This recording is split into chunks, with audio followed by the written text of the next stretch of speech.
Ahimidiwe Mungu alinipa kibali cha kusema nawe katika siku njema ya leo, ili ukapate kuendelea kuzijua zaidi siri ambazo zinaendelea katika ulimwengu wa roho za usizozifahamu, ili upate kuendelea kujengwa, kutiwa moyo na kufarijiwa zaidi kwa ajili ya utukufu wa Mungu. Jina la Bwana lihimidiwe na upate kubarikiwa na ujumbe huu. Zaidi ya yote usikose kusubscribe, kucomment, kushare ili ujumbe wa Bwana upate kuwafikia wengi. Katika siku njema ya leo Bwana amenipa neema ya kusema na wewe kwa habari za mbinu anazotumia shetani kuangusha waumini katika kanisa la leo. Ziko mbinu yako mama ambayo adui anayatumia katika kanisa la leo kuangusha watu waliookoka. Yapo mambo ambayo shetani anayatumia kuwafanya watu wasiamini njia ya wokovu. Yapo mama ambayo inabidi ufahamu leo kwamba kuna mbinu anazotumia shetani pamoja na mawakala wake kuangusha waamini katika kanisa la leo. Kwa hiyo shetani katika kanisa la leo aji kwa sura ya moja kwa moja, bali anakuja kwa namna ya kujificha. Anakuja kama aji, yani anavyoondoka ni kama anakuja, ni kama anaondoka lakini ndo anakuja. Ni kama anakuja lakini kama anaondoka. Kwa hiyo aji kwa namna utakavyomuelewa, bali kuna mbinu ambazo anazitumia ziko katikati ya waamini ambazo anabidi uzifahamu ili ukapate kuendelea kuwa salama zaidi na kuongeza umakini, kwa sababu anasema kesheni, iweni makini. Unabidi uwe makini katika kila jambo ili kutunza neema ya wokovu. Mbinu ya kwanza ni kuroga akili. Vita namba moja kwenye ulimwengu wa roho, vita namba moja duniani hata katika mwili ni vita ya akili. Shetani kabla hajapitisha mpenyo wote, kwanza atahakisha amekuteka kiakili, amekuteka kiuelewa, kiufahamu. Akili zako zimetekwa, zimerogwa, akili zako za kiroho, macho yako ya rohoni yamerogwa. Manake akishaweza kuroga akili, akishaweza kukudanganya, akipitisha uongo kauamini, akateka fahamu zako, hapo ndipo shambulizi la kwanza. Hiyo ndio mbinu ya kwanza ambayo adui anaitumia. Angalia kwenye bustani ya Eden, shetani anavyoenda kumshambulia Hawa, anahakisha kwanza amemteka akili zake, amemwekea uongo utakaweza kushambulia akili zake. Kwa watu wengi ambao wanarogwa akili, unashangaa ndio watu ambao unaamini uongo unakuja ni kama kweli na wewe uamini. Unalichukulia jambo kama la Mungu, kumbe sio la Mungu. Na kwa maana hiyo watu wamesharogwa akili zao kwa kizazi hiki. Kwa nini? Kwa sababu wamewadharau watumishi wa kweli ili wamewasikiliza watumishi wa uongo. Wamedharau kweli na wamesikiliza uongo, ambao uongo huo unakuja kama kweli, manake wamerogwa akili.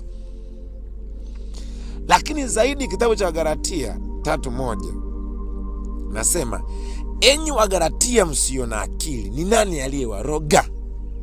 Ninyi ambao Yesu Kristo aliwekwa wazi mbele ya macho yenu ya kuwa amesulubiwa. Nataka kujifunza neno hili moja. Je, mlipokea roho wa matendo ya sheria au kwa kusikia kunakotokana na imani? Je, mmekuwa wajinga namna hii? Baada ya kuanza katika roho, mnataka kukamilishwa sasa katika mwili. Wapo watu ambao wanaokoka, wapo watu ambao waliokokaga, wapo watu ambao wapo makanisani hadi sekunde hii ninavyosema, lakini wamesharogwa fahamu zao. Yani walianza na vitu vya rohoni, walianza na maisha ya maombi, walianza na maisha ya utoaji, walianza na maisha ya kupenda ibada, lakini wamerogwa fahamu zao, zimeingilia. Yani uchawi au shetani ameingilia mfumo wao wa imani, ameroga akili zao kiasi cha kwamba amerudisha imani zao kwa matendo ya mwilini. Ndio watu ambao wanaona vitu vya mwilini, vitu vinavyoharibika kwamba vinaweza vikawasaidia rohoni, ni uongo. Manake watu ambapo wamepata mateso, kuna watu ambao wamefunga, wamejinyenyekeza, lakini shetani anaingilia mfumo wao wa imani kiasi cha kwamba walikuwa wameanza katika roho, wameenda katika roho, lakini wanabadilisha mtazamo, wanarudi katika mwili. Ninakuombea upate kuponywa akili zako. Ninakuombea upate kuponywa uelewa wako. Suluhisho ili usiendelee kurogwa akili, ili kanisa, ili waamini wasiendelee kurogwa akili, ili ndugu ya waamini wasiendelee kurogwa akili. Suluhisho ni kushikamana na neno la Mungu, kwa sababu neno la Mungu likikuweka huru, ukiwa neno la Mungu litakuweka huru. Neno la Mungu, kitabu cha Yohana 8:32.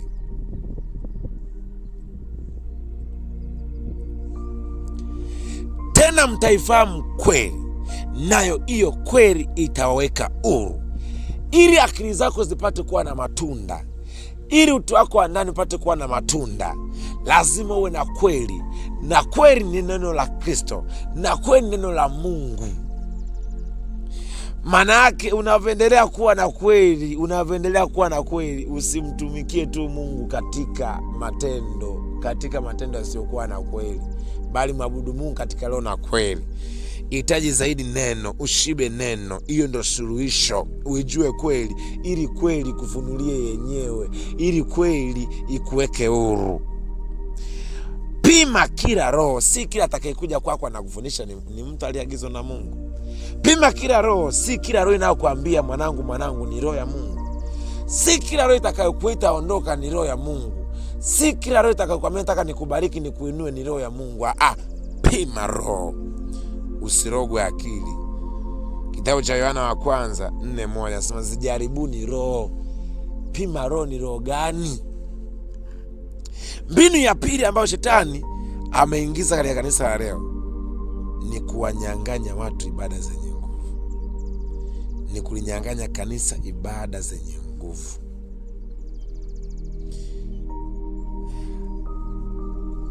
Hapa adui amefanikiwa kuingiza uvivu wa kiroho ndani ya waamini. Amefanikiwa kuweka ibada za mazoea. Yaani mtu unajua kuna ibada fulani inanipa nguvu. Ibada ya Jumatano, labda ibada ya Ijumaa, ibada ya Jumapili, labda kila mtu ana ibada ambayo inampa nguvu. Yeye mtu mwenyewe anafahamu. Wewe ibada ipi inakupatia nguvu? Hata kanisa likitaka kushambuliwa litanyang'anywa nguvu ya ibada. Yaani ibada zinakuwa za mazoea. Kila mtu anakuja kwenye ibada kwa uvivu. Unaweka mazoea kwenye ibada. Yaani utoe sadaka usitoe, wewe ni mazoea, ushazoea. Uombe usiombe, ushazoea. Hiyo ni mbinu ya shetani kulimeza kanisa. Amefanikiwa kuondoa uwepo wa Roho Mtakatifu makanisani. Yaani sasa hivi watu hawaoni umuhimu wa Roho Mtakatifu. Imekuwa ni kama matamasha kanisani, imekuwa ni kama tamasha Yaani Roho Mtakatifu apewi nafasi. We mwenyewe unavyomwabudu Mungu unampa nafasi Roho Mtakatifu. Angalia jinsi ambavyo fahamu zako zimefungwa.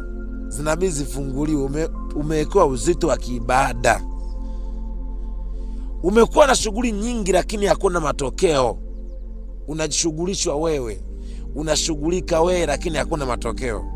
Hakuna mabadiliko ya kweli. Kwa sababu nini? Umenyang'anywa ibada yenye nguvu. Ni ibada gani itakupatia nguvu ya kupushi uchumi ulionao, kazi ulionayo, ndoa yako? Suluhisho, rudisha moto wa maombi. Abudu katika roho na kweli. Kitabu cha Yohana 4:20 nasema saa inafika kwamba Mungu ni roho, na wamwabudu halisi imewapasa kumwabudu katika roho na kweli. Jambo la tatu na mbinu ya tatu ambayo shetani amekuwa akitumia katika kanisa la leo ni ubize wa mambo ya mwilini kuliko ya rohoni. Je, wewe angalia muda wako unaotumia masaa 24 umepewa kwa siku. Je, masaa mengi unatumia wapi?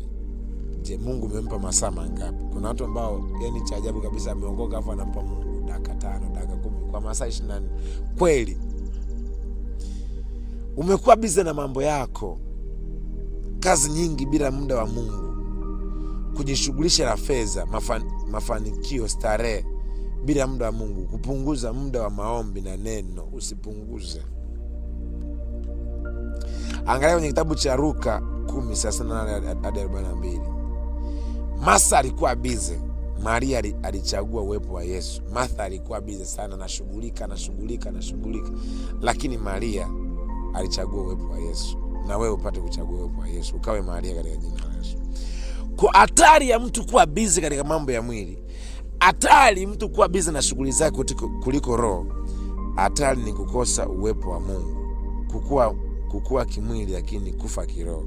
Suluhisho: weka Mungu kwanza, kuwa na nidhamu ya kiroho.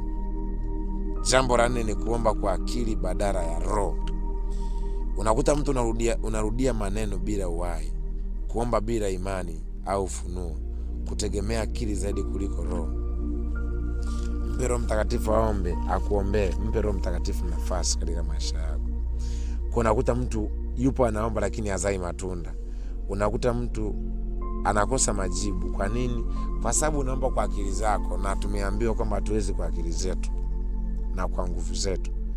Suluhisho ni kuomba katika roho. Suluhisho ni kujenga uhusiano na Roho Mtakatifu. Jambo la mwisho na mbinu ya mwisho ambayo Shetani anaitumia katika kanisa la leo ni kushindwa kupambanua mema na mabaya, kushindwa kupambanua watu wema na wabaya wanaokuja katika maisha yao. Na kwa maana hiyo tumekuwa tukivichukulia vyema kama vibaya na vingine vibaya kama vyema.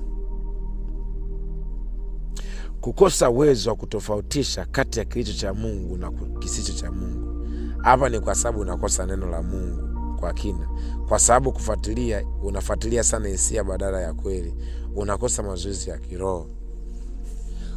Kitabu cha Isaya 11:3, na furaha yake itakuwa katika kumcha Bwana, wala hata hukumu kwa kuyafuata aonayo kwa macho yake, wala hata onya kwa kuyafuata asikiayo kwa masikio yake.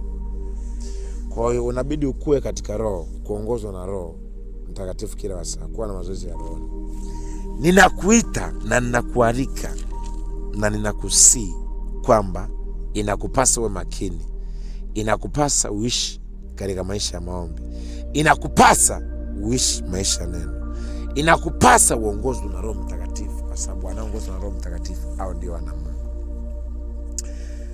Umekuwa ukisumbuka sana, hujui kwa nini umerudi nyuma kiimani. Nikuombea neema ya urejesho. Nakuombea neema ya urejesho. Sheparadesato. Nakuombea neema ya Yesu. Kila aina ya uzito, fahamu zilizofungwa na zifungua kwa jina la Yesu. Natangaza neema na utakaso. Natangaza neema na utakaso katika fahamu zako, katika hatua zako. Bwana apate kukufanikisha. Bwana apate kukujibu katika jina la Yesu Kristo.